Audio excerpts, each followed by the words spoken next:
No me propuse cambiar mi fe. La defendí.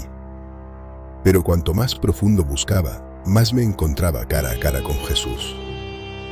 El micrófono se apagó. Lo cortaron. Pero 100.000 peregrinos ya habían escuchado lo que ningún gran muftí había dicho en 1400 años. Vi a la policía religiosa avanzar hacia la plataforma en el calor de Medina. Me quedaban 90 segundos antes de que me arrastraran de este púlpito. Alcé la voz y grité las palabras que acabarían con mi vida tal como la conocía. Mahoma dijo: el Mesías juzgará a toda la humanidad. Hoy me presento ante vosotros para deciros que Jesucristo es ese Mesías. Él es Dios. Él nos ha estado esperando a nosotros. Y Mahoma nos señaló hacia él. La multitud estalló. Algunos lloraban, otros gritaban versos del Corán, incapaces de procesar lo que oían. Los guardias corrieron hacia la plataforma y me agarraron de los brazos tirándome por las escaleras, pero seguí gritando: ¡Jesús es el Señor! Mahoma nos señaló hacia él. No paséis por alto al que habéis estado esperando. Me arrastraron por el patio, mis sandalias raspando el mármol. Escuché a Omar gritar: Dios se ha revelado a sí mismo. Me arrojaron a una furgoneta blanca y todo se volvió oscuro. Pero hace 3 años no creía nada de esto. Si alguien me hubiera dicho esto en la mezquita, yo mismo habría pedido su arresto. Mi nombre es Sheikh Tariq ibn Khalil al-Hashimi. Era el vicegran muftí de Medina, el segundo erudito más confiable. Soy descendiente directo de Abu Bakr al-Siddiq, el compañero más cercano del profeta Mahoma. Durante 45 años, dediqué cada aliento al estudio islámico. Memoricé el Corán antes de mi 9º cumpleaños. Pasé 30 años enseñando en la Universidad Islámica de Medina. Escribí 12 libros sobre jurisprudencia islámica. Asesoré a la familia real saudí en asuntos de ley religiosa. Guié a más de 100.000 peregrinos cada año en el Hajj. Y ahora estoy exiliado. Mi familia me ha repudiado. Mi nombre ha sido borrado de todas las instituciones. Hay una fatwa sobre mi cabeza, pero lo volvería a hacer. Arriesgaría todo porque lo que descubrí en un manuscrito olvidado hace 3 años no solo cambió mi vida, cambió la eternidad.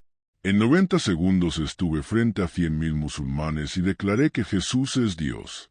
En ese momento comprendí algo. Jesús colgó en una cruz durante 6 horas. No por su propia gloria, sino para que ese momento pudiera ocurrir.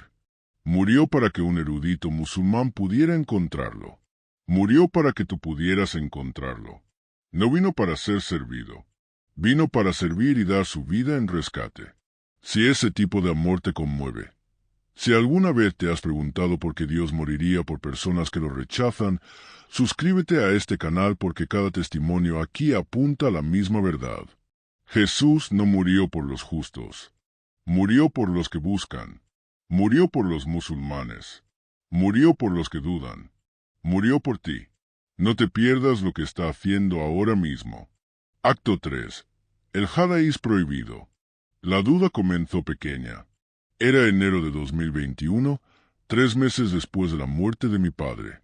Estaba preparando una serie de conferencias para los voluntarios entrantes del Hajj, jóvenes eruditos de todo el mundo musulmán que guiarían a los peregrinos a través de los rituales durante la próxima temporada del Hajj. El tema me lo asignó el propio Gran Muftí, el Jesús islámico versus la corrupción cristiana, una refutación académica. Material estándar. Había enseñado versiones de esta conferencia docenas de veces. La premisa era simple.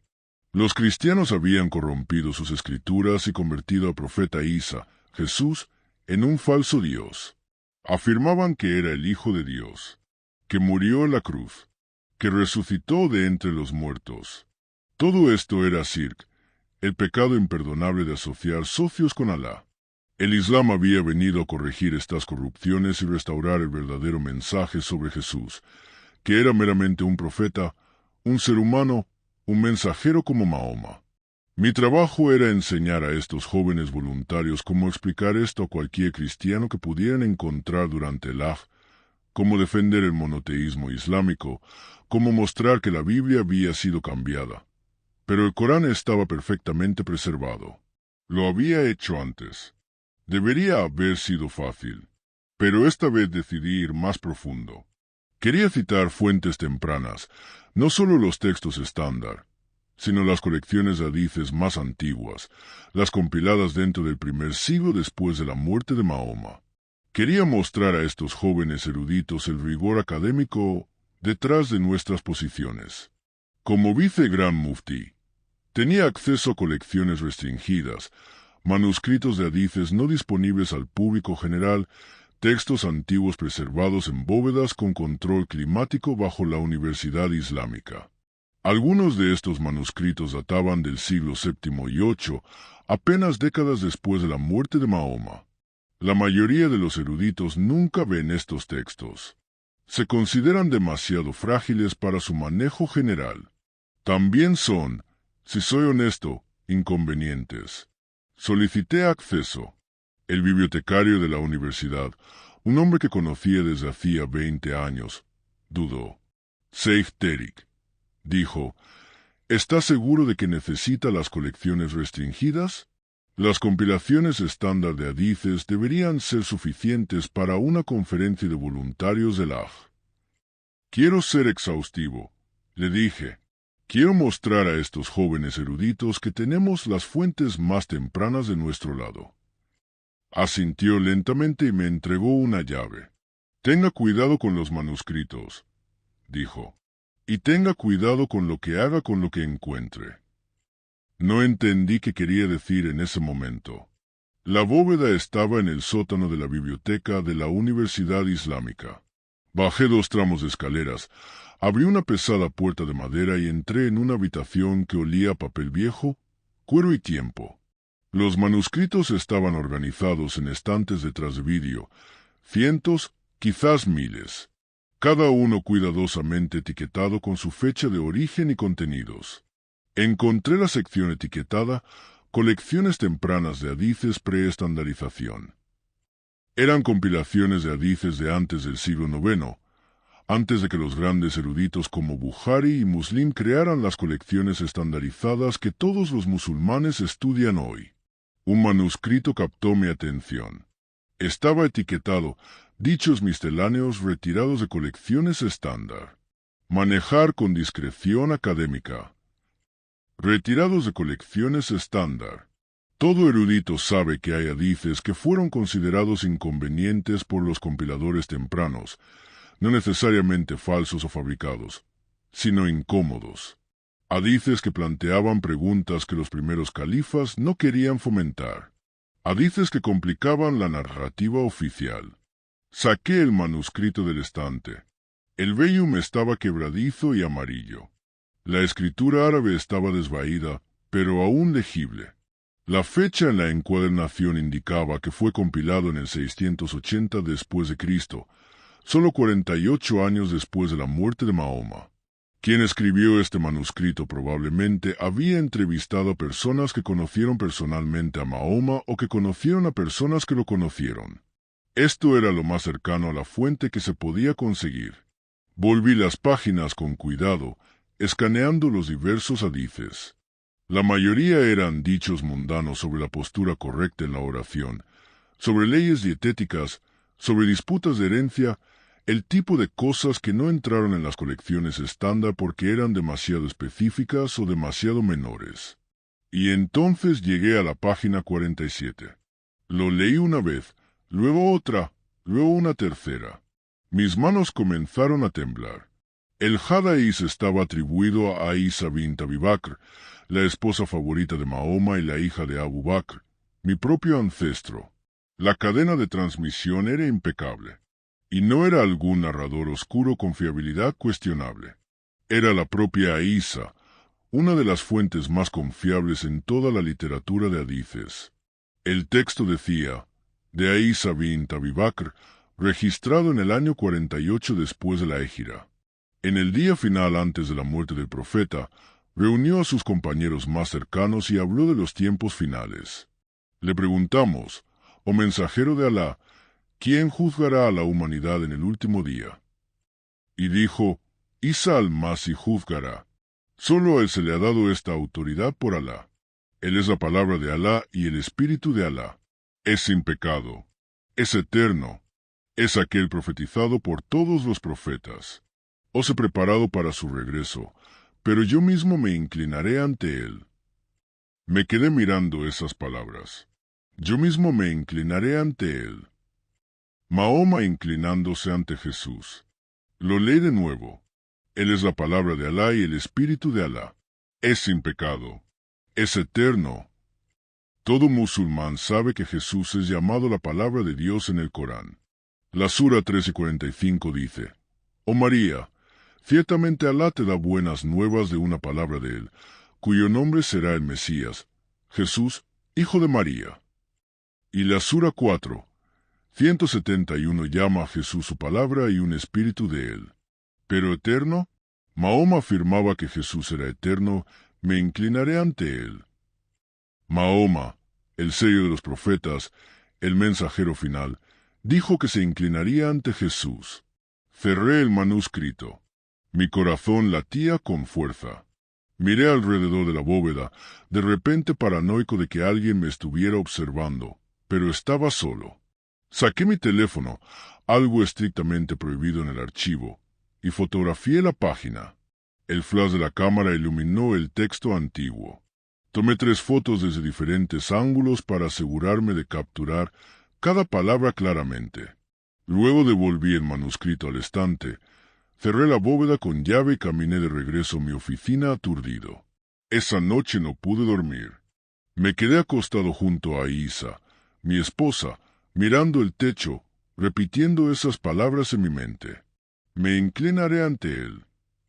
¿Por qué nunca había encontrado este hadís en 45 años de erudición islámica? ¿Por qué no estaba en Sahih al-Bukhari o Sahih Muslim, las 2 colecciones de hadices más confiables? ¿Por qué estaba escondido en un archivo restringido etiquetado «Manejar con discreción académica»? A la mañana siguiente comencé a investigar. Revisé todas las colecciones de hadices a las que tenía acceso, buscando dichos similares, y encontré un patrón. En Sahih Muslim, libro 41, hadís 723, Mahoma dice que Jesús descenderá y matará al Dajjal, el anticristo islámico. Vivirá en la tierra durante 40 años, luego morirá y los musulmanes orarán sobre él. Espera, ¿los musulmanes orarán sobre Jesús? No oramos sobre los profetas. Oramos solo a Alá. Pero aquí Mahoma dice, los musulmanes orarán sobre Jesús, como si Jesús fuera más que un profeta. En Sahih al-Bukhari, volumen 4, libro 55, hadís 657, Mahoma dice, por aquel en cuyas manos está mi alma, ciertamente Jesús, hijo de María, descenderá pronto entre vosotros y juzgará a la humanidad con justicia. Jesús juzgará a la humanidad, no Alá, Jesús. En Sunan Abu Dawud, libro 37, hadís 4310, Mahoma dice, no hay profeta entre mí y Jesús, y descenderá. Cuando lo veáis, reconocedlo. Es un hombre de estatura media, cabello rojizo, vistiendo 2 prendas amarillo claro. Luchará por la causa del Islam, romperá la cruz, matará al cerdo y abolirá la yizia. Alá hará perecer todas las religiones excepto el Islam durante su tiempo. Jesús luchará por la causa del Islam. Jesús, un rabino judío que vivió 600 años antes de Mahoma, establecerá el Islam.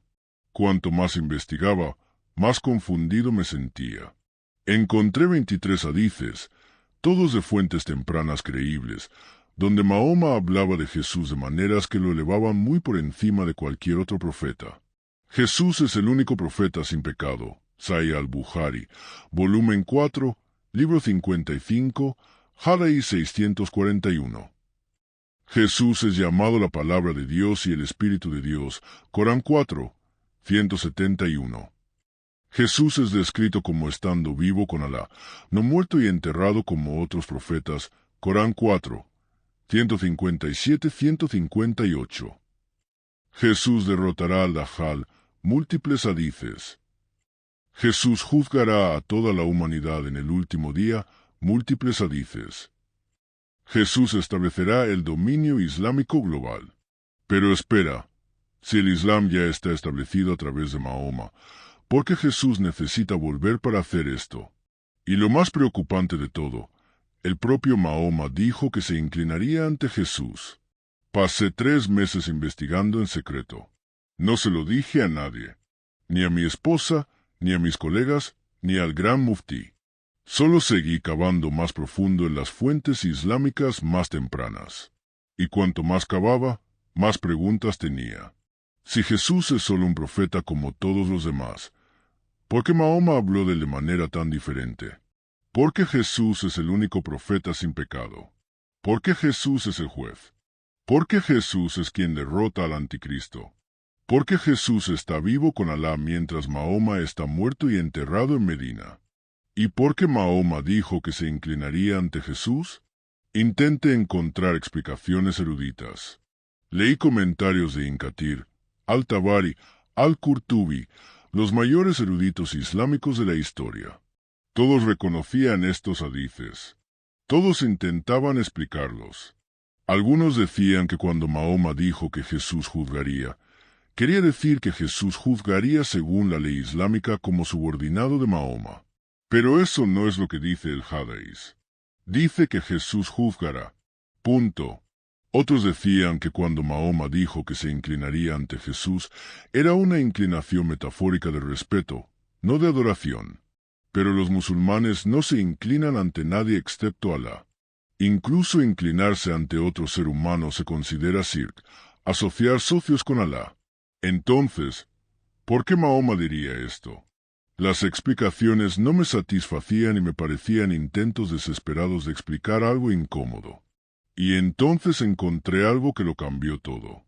En ese mismo manuscrito restringido, 10 páginas después del primer Hadís que había encontrado, había otro dicho, este aún más explícito, de Abu Huraira. El mensajero de Alá dijo, todos los profetas son hermanos. Su religión es una. Y yo soy el más cercano, Jesús, hijo de María, porque no hay profeta entre mí y él. Y él es quien vendrá de nuevo. Si lo veis, reconocedlo. Él es el Mesías profetizado por Moisés y David y todos los profetas. Él es la palabra hecha carne. Él es la misericordia de Dios para el mundo. La palabra hecha carne. Me quedé helado. Esa frase, la palabra hecha carne, es del Evangelio de Juan 1:14, y el Verbo se hizo carne y habitó entre nosotros. Los cristianos creen que Jesús es la palabra de Dios que tomó forma humana, que Jesús es Dios mismo encarnado. Y aquí, en un Hadís atribuido a Mahoma registrado solo 50 años después de su muerte, Mahoma usaba exactamente la misma frase. ¿Por qué? Me quedé sentado en mi oficina esa noche mirando la foto en mi teléfono. La llamada a la oración de Isa, la oración nocturna, resonaba por la ciudad. Normalmente nunca me perdía una oración, pero esa noche no fui a la mezquita. Solo me quedé allí mirando esas palabras. Él es la palabra hecha carne. Y por primera vez en 45 años hice una pregunta que nunca me había permitido hacer. ¿Y si los cristianos tienen razón? Si alguna vez has cuestionado tu fe, cualquier fe, deja una sola palabra abajo. Buscando. No expliques. No justifiques. Solo una palabra. Porque tu honestidad podría darle permiso a alguien más para hacer sus propias preguntas. Y en un mundo donde todos fingen tener todas las respuestas, quizás una palabra de verdad sea lo más valiente que puedas ofrecer. Acto 4. Los sueños comienzan. El primer sueño llegó el 15 de marzo de 2021. Recuerdo la fecha porque fue la noche después de que mi hija menor, Mariam, me hiciera una pregunta que no pude responder. Estábamos cenando. Mi esposa, nuestros 4 hijos y yo. Mariam acababa de regresar de una sesión de estudio en la Universidad Islámica, donde se especializaba en estudios coránicos. Estaba animada, emocionada, como siempre cuando había aprendido algo nuevo. Baba, dijo, Padre, hoy estudiamos la Sura Mariam, el capítulo sobre María, la madre de Jesús, y nuestro profesor dijo algo interesante. Dijo que María es la única mujer mencionada por nombre en todo el Corán. El Corán menciona a María más veces que el Nuevo Testamento. ¿Por qué crees que es así? Era una pregunta inocente, una buena pregunta, del tipo que normalmente disfrutaba respondiendo. Pero después de 3 meses de investigación secreta en esos hadices prohibidos, después de descubrir que Mahoma llamó a Jesús la palabra hecha carne, después de leer 23 hadices que elevaban a Jesús por encima de todos los demás profetas, no tenía una buena respuesta. Porque, dije lentamente, María fue la madre de un gran profeta.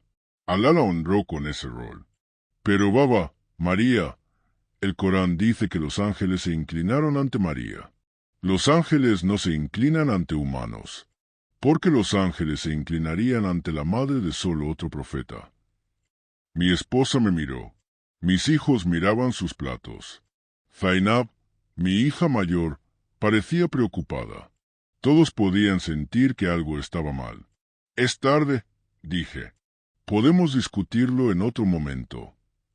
Mariam pareció dolida, pero asintió y se quedó en silencio. Esa noche me fui a la cama con esa pregunta resonando en mi mente. ¿Por qué los ángeles se inclinarían ante María si Jesús era solo otro profeta? Me dormí después de medianoche y me encontré de pie en un desierto. No el desierto saudí que había conocido toda mi vida. Este era diferente.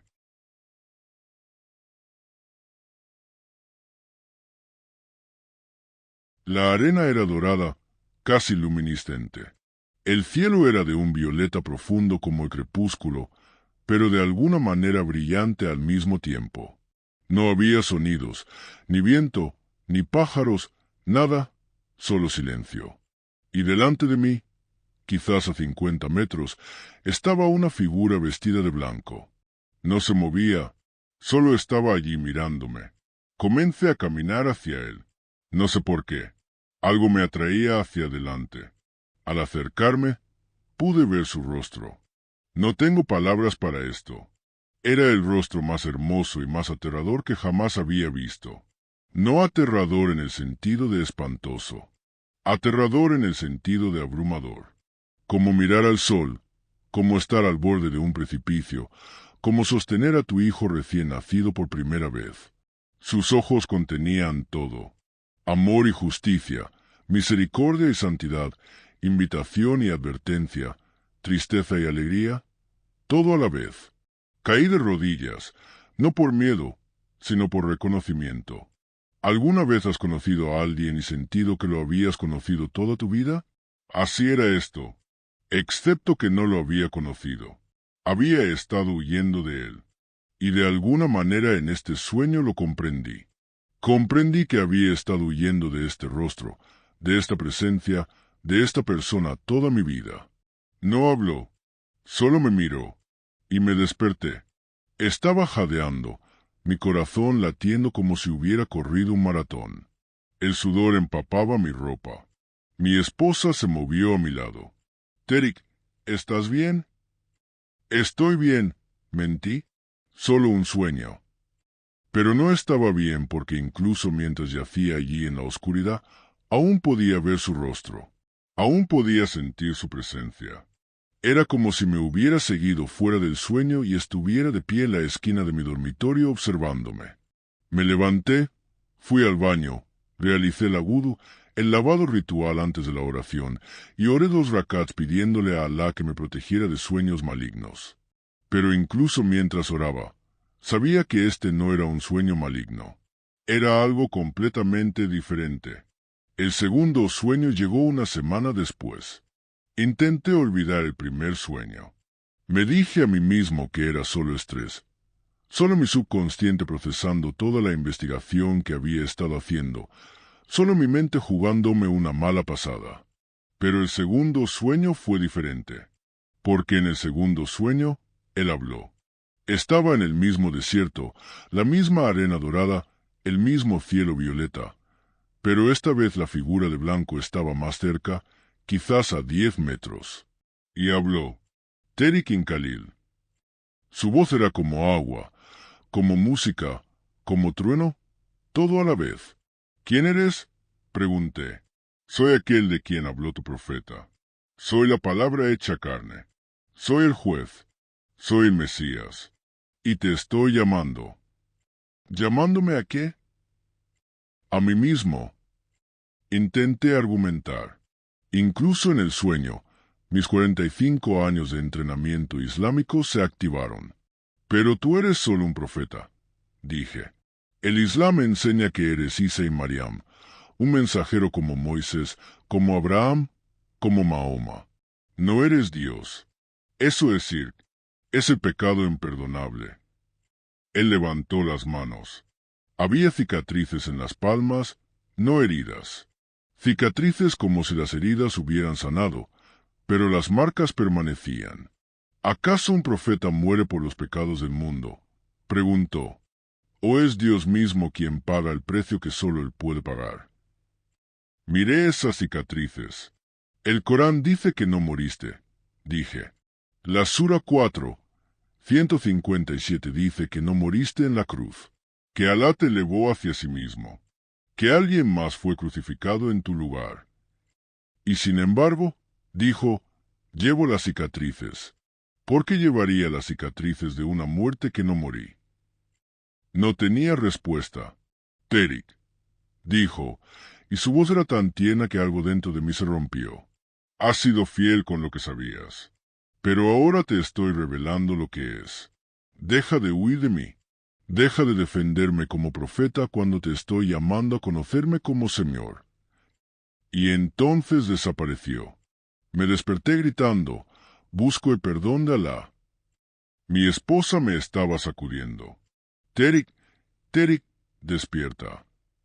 Me senté jadeando. Eran las 3 de la madrugada.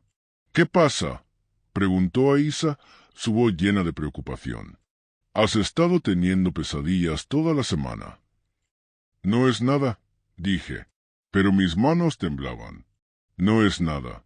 Gritaste tan fuerte. Despertaste a Ibrahim en la habitación de al lado. Me levanté de la cama. Necesito orar. Fui a la mezquita del profeta, a solo 400 metros de mi casa. Estaba casi vacía a esa hora. Solo unos pocos adoradores realizando ta'ahud, la oración voluntaria de la noche. Oré durante 2 horas y recité cada verso que conocía sobre Jesús. Le pedía a la guía, claridad, protección contra el engaño. Pero incluso mientras oraba, aún podía ver esas cicatrices, aún podía oír esa voz. Deja de defenderme como profeta cuando te estoy llamando a conocerme como Señor. El tercer sueño llegó 2 semanas después. Y esta vez no estaba solo en el desierto. Mahoma estaba allí. Sé cómo suena esto. Sé que los escépticos dirán que lo inventé. Pero te estoy contando lo que vi. Estaba de pie en el desierto otra vez y Mahoma, paz sea con él, como aún decía en ese entonces, estaba de pie a mi lado. Lo reconocí por las descripciones en la literatura de hadices. Estatura media, barba negra con algunos pelos blancos, ojos amables, vistiendo ropas blancas simples. Estuvimos juntos en silencio durante lo que parecieron horas. Y entonces la figura de blanco apareció de nuevo. Jesús. Y Mahoma me miró. Luego miró a Jesús y dijo, les dije que vendrías. Los preparé para ti. Los señalé hacia ti, pero me convirtieron en el destino en lugar del indicador. Y entonces Mahoma se volvió hacia Jesús. Se inclinó. No solo una inclinación de respeto, sino una postración completa del tipo que los musulmanes solo hacen hacia Alá. Y dijo, completa lo que yo no pude. Fui un hombre que señaló hacia ti. Tú eres Dios que vino por ellos. Me desperté llorando. No lágrimas de tristeza, lágrimas de confusión, lágrimas abrumadas. No sabía qué hacer con lo que estaba viendo. Durante el mes siguiente intenté todo para que los sueños pararan. Aumenté mis oraciones de 5 veces al día a 10. Ayuné 3 días a la semana. Recité todo el Corán cada 7 días. Di caridad extra. Visité la tumba del profeta y oré allí durante horas, pidiéndole a Mahoma que intercediera por mí para protegerme del engaño. Pero los sueños no pararon. Se intensificaron. En un sueño vi a Jesús de pie fuera de la mezquita del profeta, con los brazos abiertos, diciendo: «Te he estado esperando». En otro sueño me vi de pie en el juicio y Jesús estaba en el trono y Mahoma estaba a mi lado susurrando: «Te dije que él era el juez». En otro sueño estaba leyendo el Corán y cada verso sobre Jesús brillaba con luz y una voz dijo: «Escribí este libro para señalarles hacia mí, pero hicieron del libro el destino». Estaba aterrorizado, no de los sueños en sí, sino de lo que significaban. Porque si Jesús realmente era Dios, si Mahoma realmente había señalado hacia él, si el Islam realmente estaba destinado a llevar a la gente a Jesús, entonces todo lo que había construido en mi vida estaba equivocado. Mi linaje y mi erudición, mi posición, mi identidad, todo estaba basado en la premisa de que el Islam era la verdad final y que Jesús era solo un profeta. Pero estos sueños decían algo diferente. Y entonces conocí a Omar. Acto 5. El viaje secreto. Conocí a Omar el 20 de abril de 2021 en el estacionamiento subterráneo de la Universidad Islámica. Acababa de terminar de dar una clase sobre teología islámica. Era tarde en la noche, pasadas las 9 de la noche. El estacionamiento estaba casi vacío.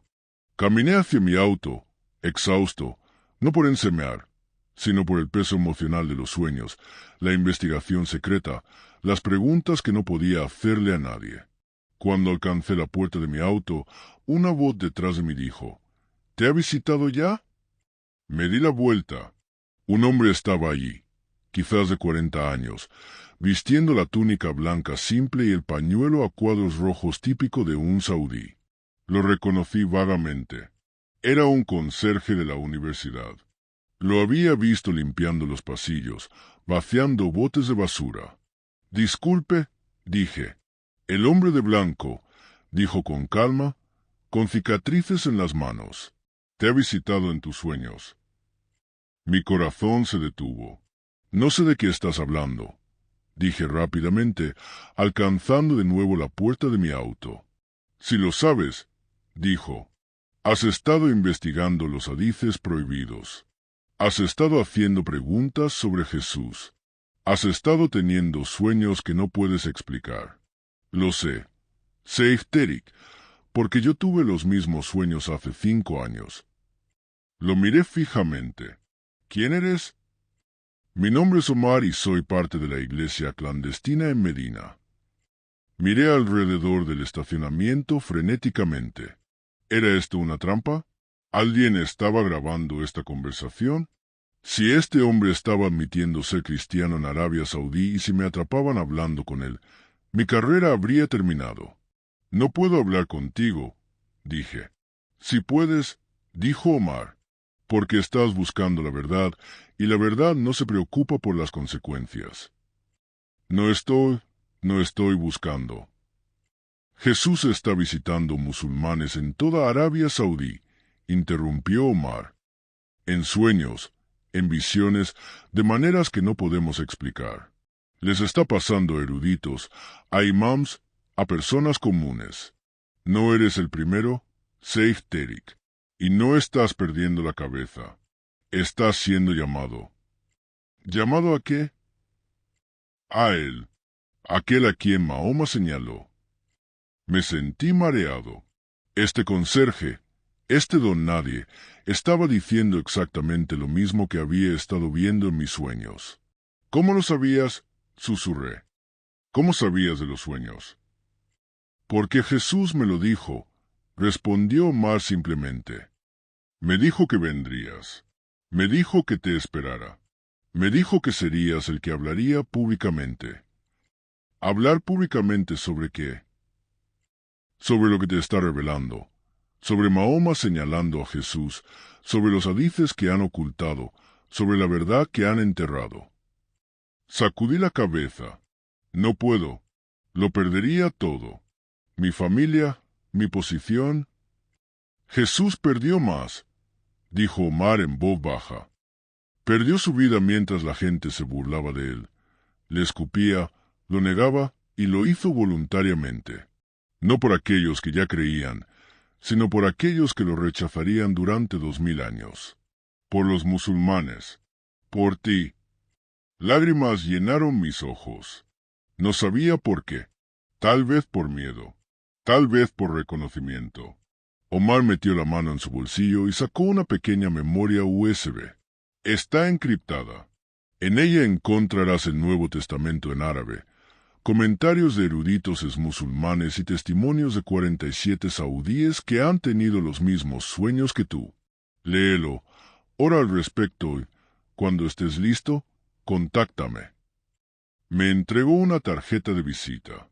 Solo tenía un número de teléfono, sin nombre, sin dirección. Y luego se alejó, desapareciendo en las sombras del estacionamiento. Me quedé allí durante 10 minutos sosteniendo esa memoria USB, mi mente acelerada. Debería tirarla. Debería denunciar a este hombre a las autoridades. Debería olvidar que esta conversación ocurrió. Pero no la tiré. Conduje a casa, esperé hasta que mi familia se durmió, la conecté y leí toda la noche. Leí sobre Jesús sanando enfermos, resucitando muertos, perdonando pecados, cosas que solo Dios podía hacer. Leí sobre Jesús afirmando ser uno con el Padre, afirmando que quien lo había visto a Dios, afirmando que Él era el camino, la verdad y la vida. Leí sobre Jesús prediciendo su muerte, sobre diciendo que vino a dar su vida en rescate por muchos, sobre diciéndole a sus discípulos que resucitaría al tercer día. Y leí sobre la crucifixión, sobre Jesús siendo golpeado, burlado, crucificado, sobre diciendo, Padre, perdónalos porque no saben lo que hacen, sobre muriendo en la cruz, sobre la oscuridad que cubrió la tierra, sobre el terremoto cuando murió, y sobre la resurrección, sobre la tumba vacía, sobre Jesús apareciendo a sus discípulos, mostrándoles las cicatrices en sus manos y costado, sobre Tomás cayendo de rodillas y diciendo, Señor mío y Dios mío. Me habían enseñado toda mi vida que la Biblia estaba corrompida, que los cristianos habían cambiado el texto para hacer que Jesús pareciera Dios. Pero mientras leía, comprendí algo. Los evangelistas no intentaban ocultar la humanidad de Jesús. Lo describían cansado, hambriento, sediento, emocional. Lo mostraban llorando por la muerte de su amigo. Lo mostraba luchando en el huerto de Getsemaní, preguntando si había otro camino. Pero también mostraban su divinidad, no en contradicción con su humanidad, sino además de ella. Jesús era plenamente humano y plenamente Dios, la palabra hecha carne. Por la mañana había leído los 4 evangelios y estaba deshecho. Todo tenía sentido ahora. Los sueños, los hadices prohibidos, la reverencia única de Mahoma por Jesús, la insistencia del Corán en que Jesús era la palabra de Dios y el Espíritu de Dios. Todo apuntaba a la misma verdad. Jesús era Dios, no un profeta, no un mensajero. Dios mismo tomando forma humana, viniendo a la tierra para hacer lo que ningún profeta podía hacer, pagar el precio por el pecado de la humanidad. Pero no estaba listo para aceptarlo. Todavía no, porque aceptarlo significaría rechazar todo lo que había construido en mi vida. Durante los siguientes 6 meses viví una doble vida. De día era Sheikh Tariq Khalil al-Asimi, vice gran muftí de Medina, enseñando teología islámica, dirigiendo oraciones, asesorando a la familia real saudí en asuntos religiosos. De noche era un buscador secreto leyendo el Nuevo Testamento, viendo testimonios de musulmanes, reuniéndome con Omar en lugares ocultos y haciendo preguntas que nunca antes me había atrevido a hacer. Omar me presentó a la iglesia clandestina, una red de cristianos musulmanes viviendo en Medina, reuniéndose en secreto, adorando en sótanos y reuniones nocturnas en el desierto. Eran alrededor de 30. Algunos eran eximames. Algunos eran saudíes comunes que habían tenido sueños de Jesús. Algunos eran trabajadores extranjeros que habían convertido a sus empleadores saudíes. Se reunían todos los viernes por la noche, eligiendo deliberadamente la noche más santa de la semana islámica, en un lugar diferente cada vez para evitar la detección. La primera vez que asistí, estaba aterrorizado. Si nos descubrían, todos seríamos arrestados. La apostasía del Islam es castigada con la muerte en Arabia Saudí. Pero cuando los vi adorando, cantando en árabe, orando a Jesús, leyendo las Escrituras, sentí algo que nunca había sentido en 45 años de oración islámica. Sentí hogar. No me presionaron. No exigieron que me convirtiera. Solo me amaron, respondieron mis preguntas y oraron por mí. Y lentamente, a lo largo de meses, mi corazón cambió. Comencé a ver que el Islam, con toda su belleza y sinceridad, era un sistema de ley. Un sistema de haz esto, no hagas aquello, realiza estos rituales, evita estos pecados, y quizás si eres lo suficientemente bueno, Alá te aceptará. Pero el cristianismo era algo diferente. Era una relación con un Dios que dijo, sé que no puedes ser lo suficientemente bueno, así que me hice humano y morí en tu lugar. Pagué tu deuda. Compré tu libertad. Ahora ven a mí, no porque lo hayas ganado, sino porque te amo. Esa era la diferencia. El Islam se trataba de lo que yo podía hacer por Dios. El cristianismo se trataba de lo que Dios había hecho por mí. Y en noviembre de 2021 tomé mi decisión. Omar me había conectado con una iglesia clandestina en Amán, Jordania. Había sido invitado a hablar en una conferencia interreligiosa allí, una reunión académica legítima, pero tenía un propósito secreto. El sábado por la tarde, 13 de noviembre de 2021, me escapé de la conferencia y me dirigí a un sótano debajo de una librería cristiana en la vieja ciudad Amán. Había 15 personas allí. Omar había volado desde Medina. Un pastor jordano llamado Yusef dirigía la reunión. Sheikh Terik, dijo Yusef, has estado estudiando los evangelios durante 8 meses. Has hecho todas las preguntas que se te han ocurrido. Has luchado con Dios. Y ahora Dios te está preguntando, ¿qué harás con Jesús? Respiré hondo. Creo que es quien dice ser. Creo que es el Mesías. Creo que es Dios hecho carne. Creo que murió por mis pecados y resucitó de entre los muertos. Y quiero seguirlo. Yusef sonrió. Entonces bauticémoslo. Habían traído una gran tina de plástico llena de agua. No era elegante. Era un bautismo clandestino, después de todo. Pero no importaba. Yusef me preguntó, Terikin Khalil al-Asimi, ¿crees que Jesucristo es el Hijo de Dios, que murió por tus pecados y resucitó de entre los muertos? Había pasado 45 años recitando la Sahada 5 veces al día. No hay Dios sino Alá y Mahoma es su mensajero. Ahora dije palabras que nunca pensé que pronunciaría. Creo que Jesús es el Mesías. Él es la palabra de Dios hecha carne. Él es Señor y Dios. Y entrego mi vida a Él. Me bajaron al agua en el nombre del Padre, del Hijo y del Espíritu Santo. Y cuando salí, jadeé, no por el agua, sino por la presencia del Espíritu Santo. Fue como fuego vertiéndose en mi pecho y como viento llenando mis pulmones, como luz inundando una habitación que había estado oscura toda mi vida. Salí de esa agua riendo y llorando al mismo tiempo. Omar me abrazó llorando también. Los creyentes jordanos me rodearon, orando sobre mí en árabe, dándome la bienvenida a la familia de Dios. Y por primera vez en mi vida me sentí verdaderamente libre. Pero la libertad tuvo un costo. Volé de regreso a Arabia Saudí al día siguiente, llevando el secreto más peligroso de mi vida. Ahora era cristiano, un seguidor de Jesús, viviendo en Medina, trabajando en la mezquita del profeta, enseñando ley islámica de día y leyendo el Nuevo Testamento de noche. Los siguientes 6 meses fueron los más duros de mi vida. Vivía con miedo constante al descubrimiento. Cada golpe en la puerta hacía que mi corazón se acelerara. Cada llamada telefónica inesperada me hacía preguntarme si era el momento, si habían descubierto o si estaba a punto de ser arrestado. Hubo llamadas cercanas. Una vez mi hijo Bilal entró en mi oficina mientras leía el Evangelio de Mateo en mi computadora portátil. La cerré rápidamente, pero había visto algo. Baba, ¿qué estabas leyendo?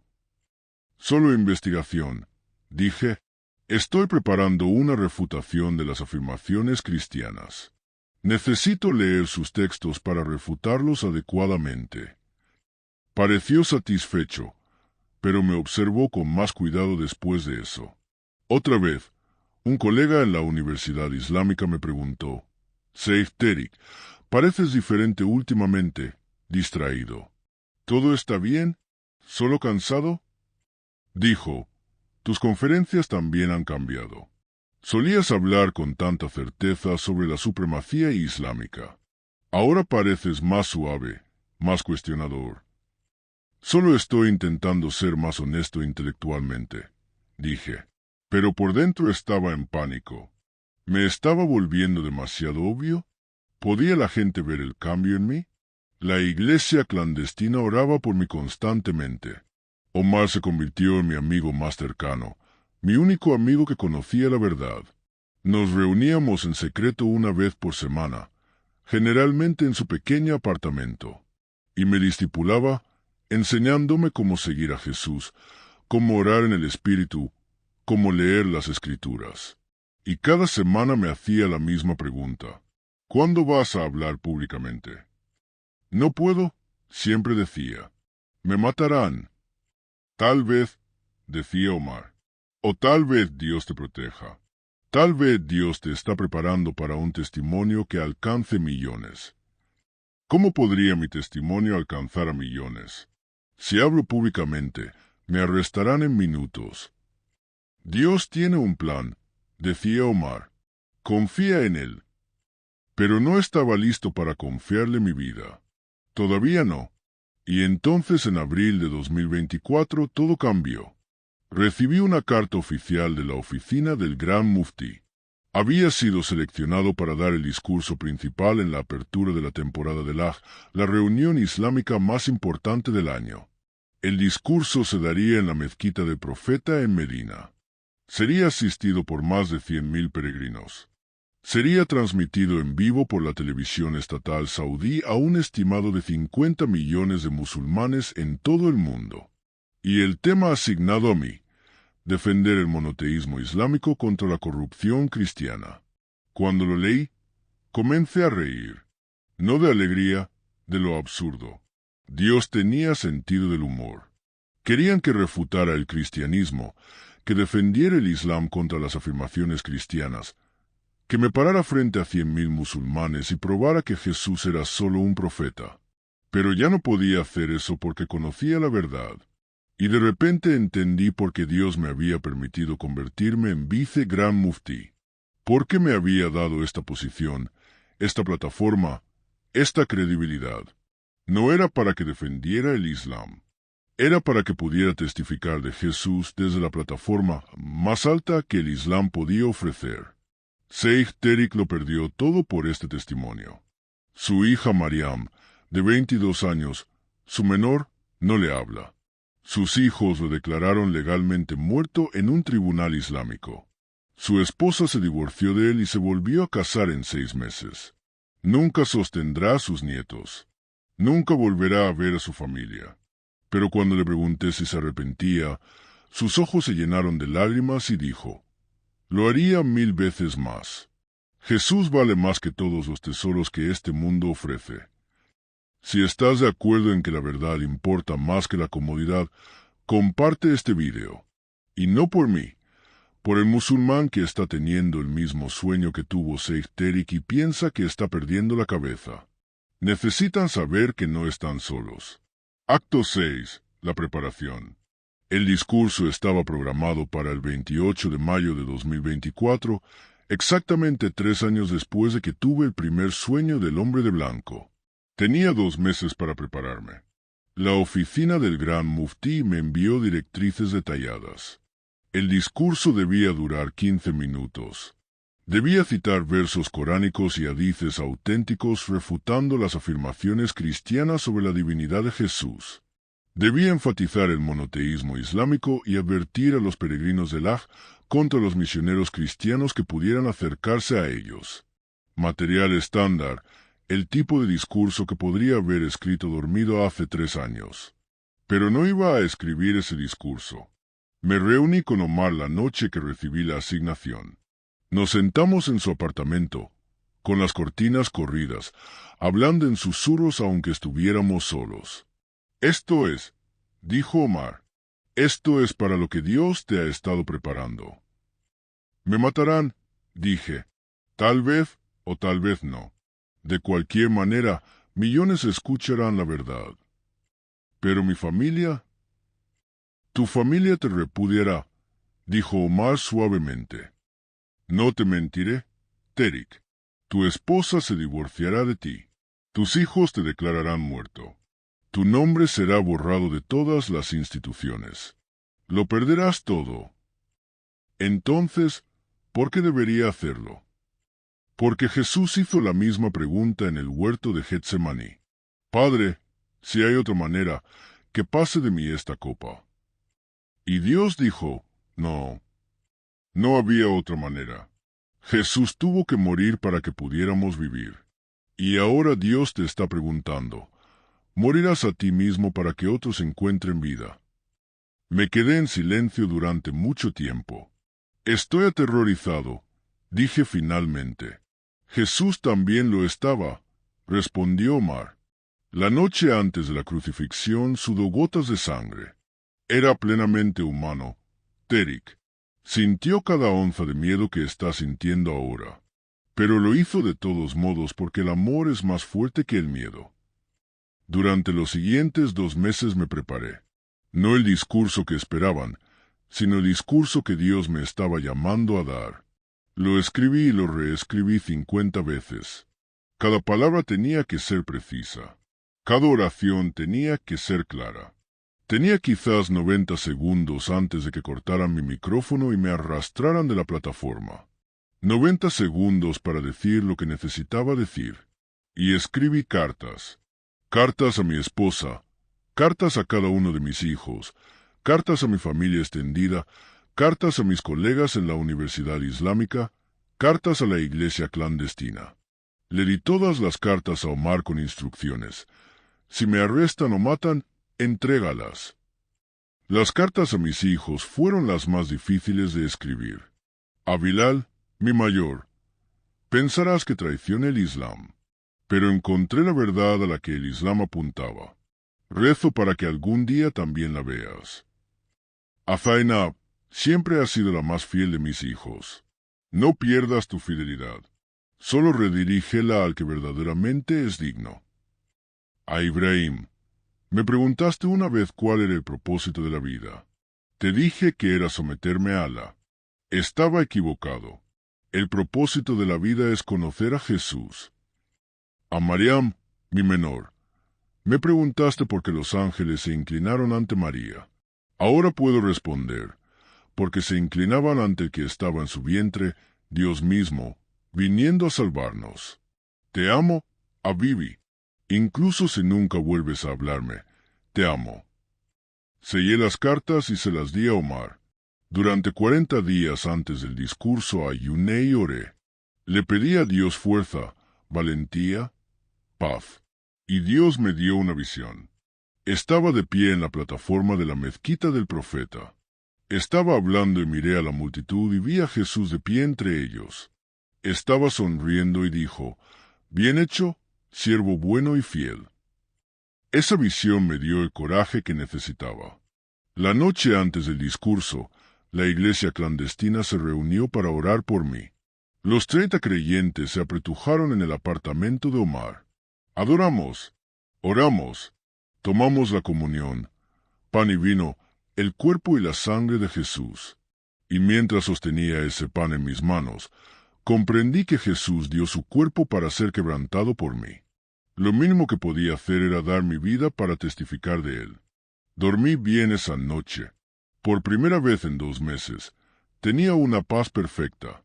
La mañana del 28 de mayo de 2024 me desperté a las 5 de la madrugada, realicé la wudu, viejos hábitos, pero esta vez oré diferente. Padre Dios, hazme valiente. Espíritu Santo, dame palabras. Jesús, sé glorificado hoy. Entrego mi vida a ti. Haz conmigo lo que quieras. Me vestí con mi mejor túnica blanca y bis con bordes dorados, el manto formal que usan los eruditos. Me miré en el espejo. Esta sería la última vez que usaría estas ropas. La última vez que me llamarían Seif. La última vez que sería respetado en Medina. Mi esposa Isa aún dormía. Besé su frente. «¿Te amo?», susurré. No entendería por qué lo dije así. Como una despedida. Caminé hacia la mezquita del profeta. Era un paseo de 10 minutos desde mi casa. El sol salía sobre Medina pintando el cielo de rosa y oro. La ciudad despertaba. Los peregrinos llegaban en autobuses, sus voces emocionadas, sus prendas blancas irán brillantes bajo la luz de la mañana. Caminé por el patio. Ya había 100.000 personas reunidas, sentadas en filas perfectas, mirando hacia el minbar, el púlpito.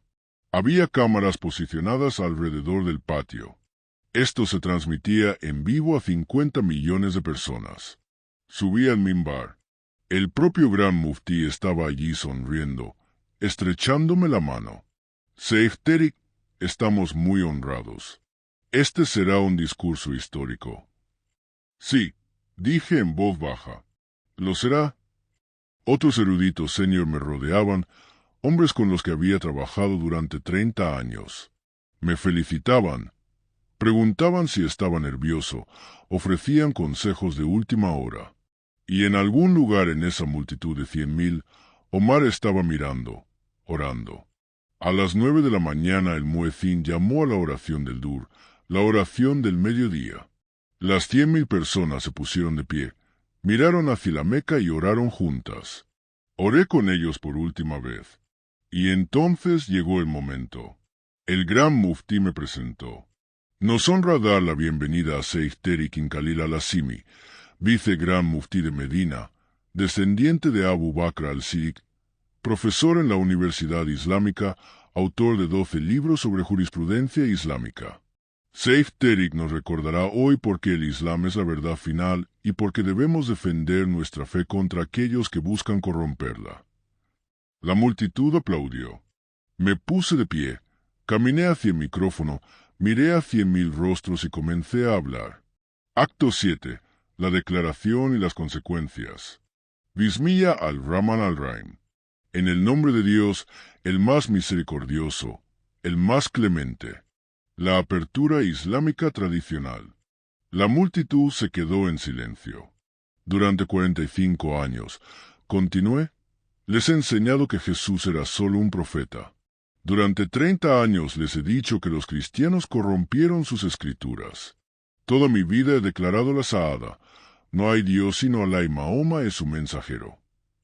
La gente asentía. Esto era lo que esperaban oír. Hoy, dije, me presento ante vosotros para deciros que estaba equivocado. Los asentimientos se detuvieron. Un murmullo recorrió la multitud. Estaba equivocado sobre Jesús. Estaba equivocado sobre los evangelios. Estaba equivocado sobre lo que el Islam estaba señalando. El murmullo se hizo más fuerte. El Gran Muftí se puso de pie detrás de mí, con confusión en el rostro. Hablé más rápido. Sabía que me quedaban quizás 60 segundos. En los archivos debajo de la Universidad Islámica existe un hadaís auténtico que ha sido retirado de las colecciones estándar. Fue narrado por Aisha bint Abi Bakr, mi propia ancestra, registrado solo 48 años después de la muerte de Mahoma. En este hadaís, Mahoma dice en su lecho de muerte, Isa al-Masih juzgará a toda la humanidad. Solo él se le ha dado esta autoridad por Alá. Él es la palabra de Alá hecha carne. Es sin pecado. Es eterno. Os he preparado para su regreso. Pero yo mismo me inclinaré ante él. Jadeos de la multitud. El Gran Muftí gesticulaba frenéticamente a seguridad. Mahoma se inclinó ante Jesús. Grité, no como profeta a profeta, sino como creación a creador.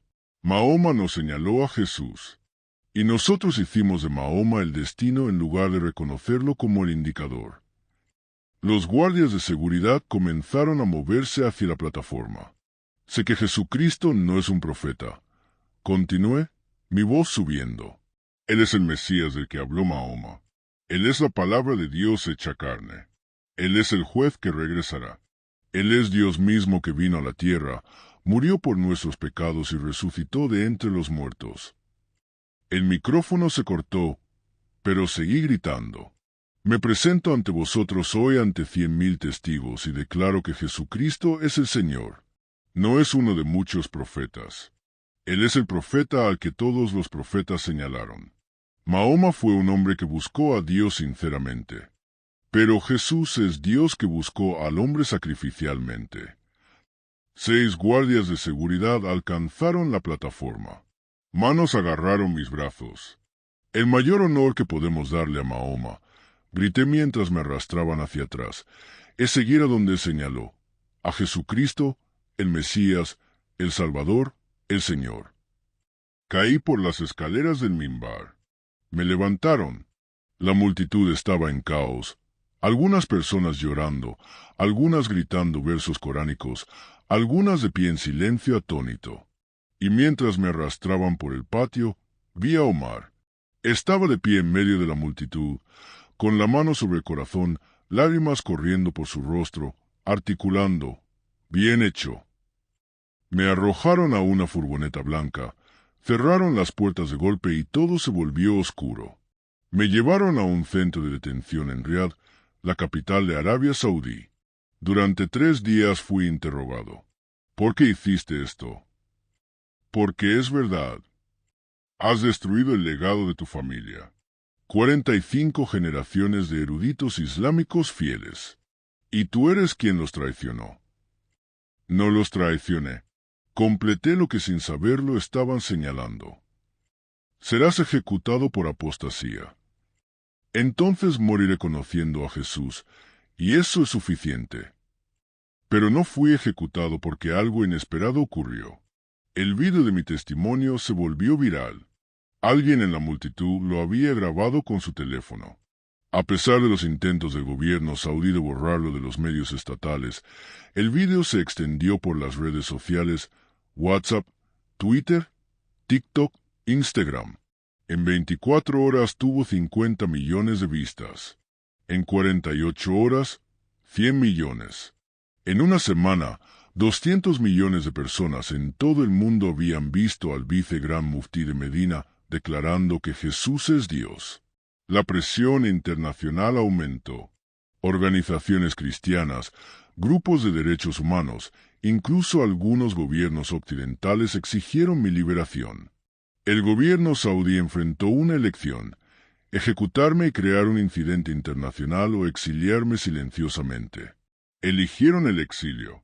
El 15 de junio de 2024, 18 días después de mi testimonio, me subieron a un avión hacia un lugar no revelado. Me dieron un pasaporte, $5,000 y una advertencia. Nunca regreses a Arabia Saudí. Si lo haces, serás arrestado y ejecutado inmediatamente. Nunca volví a ver a mi familia.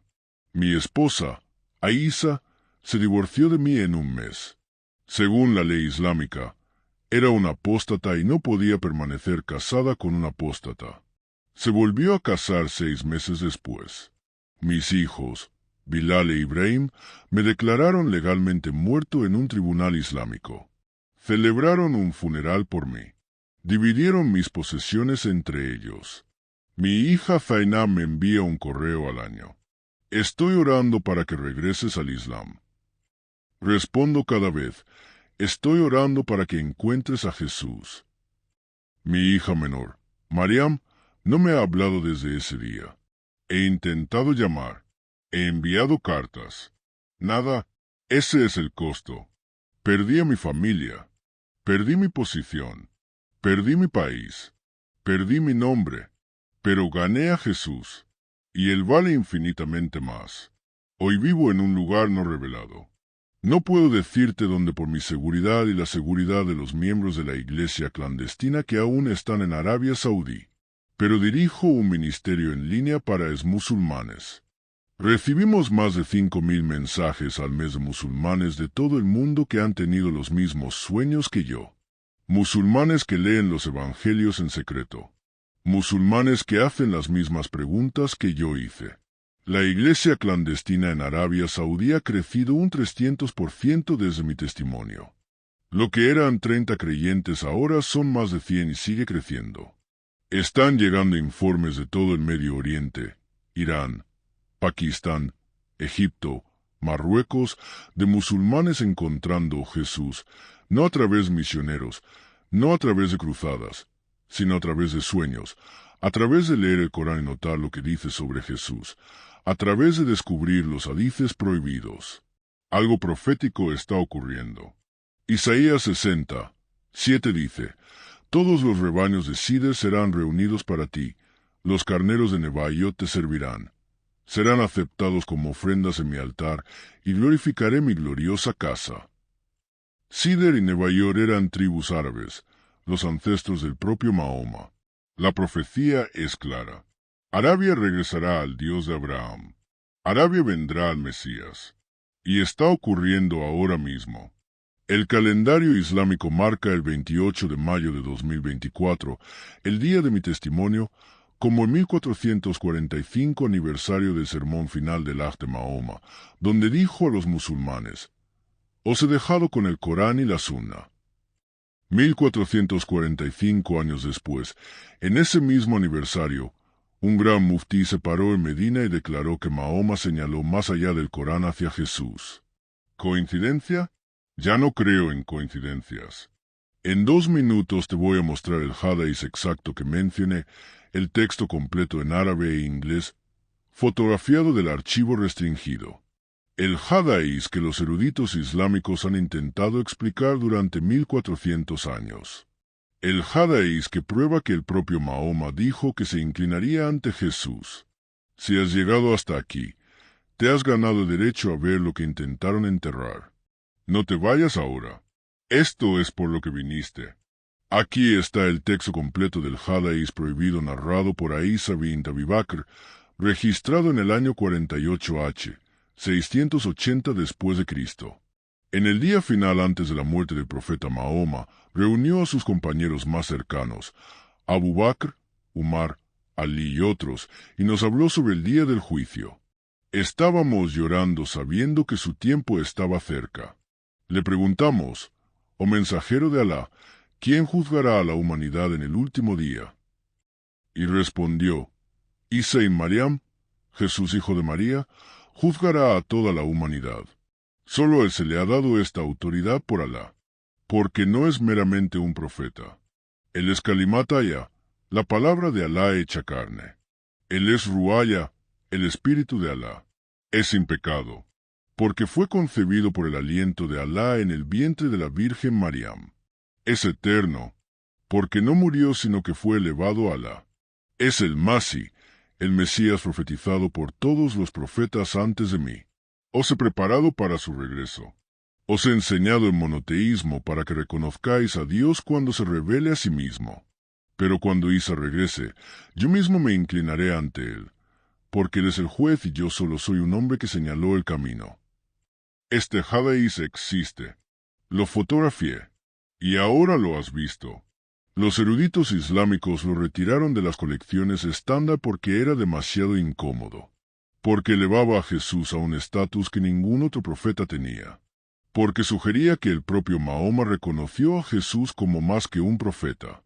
Pero la verdad no desaparece solo porque la escondas en una bóveda. Si eres musulmán y estás viendo esto, quiero que sepas algo. Amé el Islam. Aún respeto la sinceridad de los musulmanes que verdaderamente buscan a Dios. No estoy aquí para burlarme de tu fe ni insultar a tu profeta. Pero estoy aquí para decirte que buscar a Dios sinceramente no significa que lo hayas encontrado. Pasé 45 años buscando a Alá con todo mi corazón. Oré 5 veces al día. Ayuné. Di caridad. Realicé el Hajj.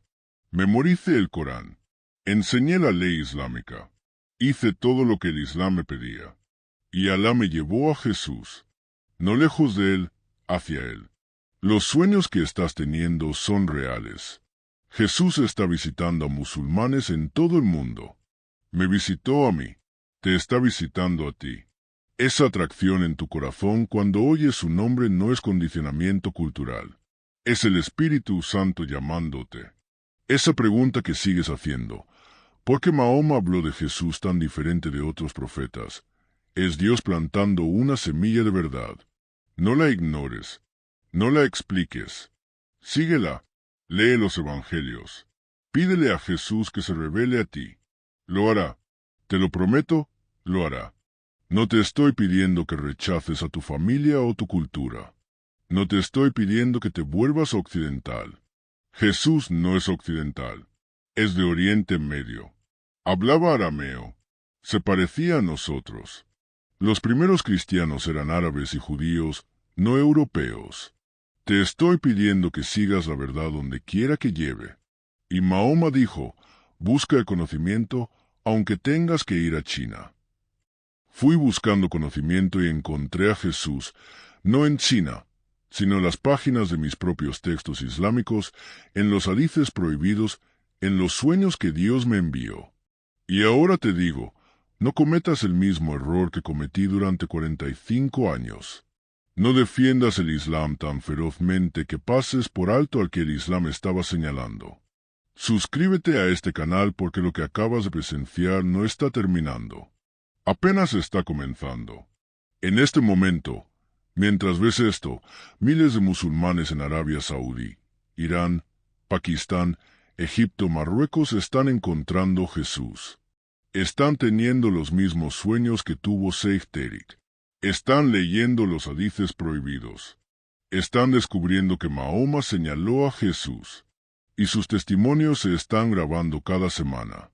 Pero las autoridades en estos países están trabajando horas extras para enterrar estas historias, silenciar estas voces, fingir que esto no está ocurriendo.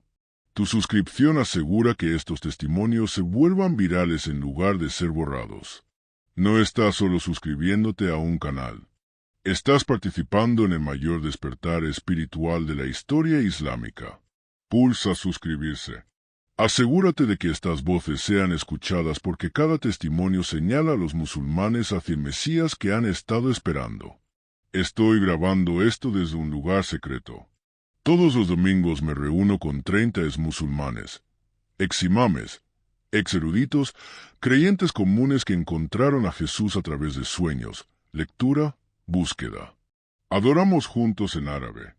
Cantamos himnos antiguos que los cristianos de Oriente Medio han cantado durante 2000 años, mucho antes de que existiera el Islam. Leemos las Escrituras. Oramos. Celebramos la comunión, el cuerpo y la sangre de Jesús dados por nosotros.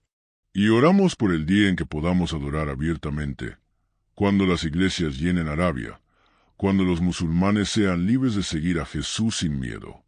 Ese día está llegando. Lo creo con todo mi ser porque Jesús hizo una promesa. Edificaré mi iglesia y las puertas del infierno no prevalecerán contra ella. Ni siquiera las puertas del Islam pueden detener lo que Jesús está haciendo. Mahoma señaló hacia él hace 1400 años. Y ahora, finalmente, estamos siguiendo a donde él señaló. Mi nombre es Sheikh Tariq Khalil al-Asimi. Era el vice-gran muftí de Medina. Era descendiente de Abu Bakr al-Siddiq. Era profesor en la Universidad Islámica durante 30 años. Escribí 12 libros sobre jurisprudencia islámica. Y ahora soy un siervo de Jesucristo. Perdí a mi familia. Perdí mi posición. Perdí mi país. Perdí mi nombre. Pero encontré al Mesías. Y lo perdería todo de nuevo 1000 veces porque primero lo perdió todo por mí. Jesús no murió para ganar un trono. Ya tenía el trono. Murió para que yo pudiera ganar vida. Para que tú pudieras ganar vida. Para que los musulmanes pudieran volver a casa al Dios que los ha estado esperando durante 1400 años. Si has estado buscando, deja de buscar. Lo encontraste. Su nombre es Jesús y te ha estado llamando todo este tiempo.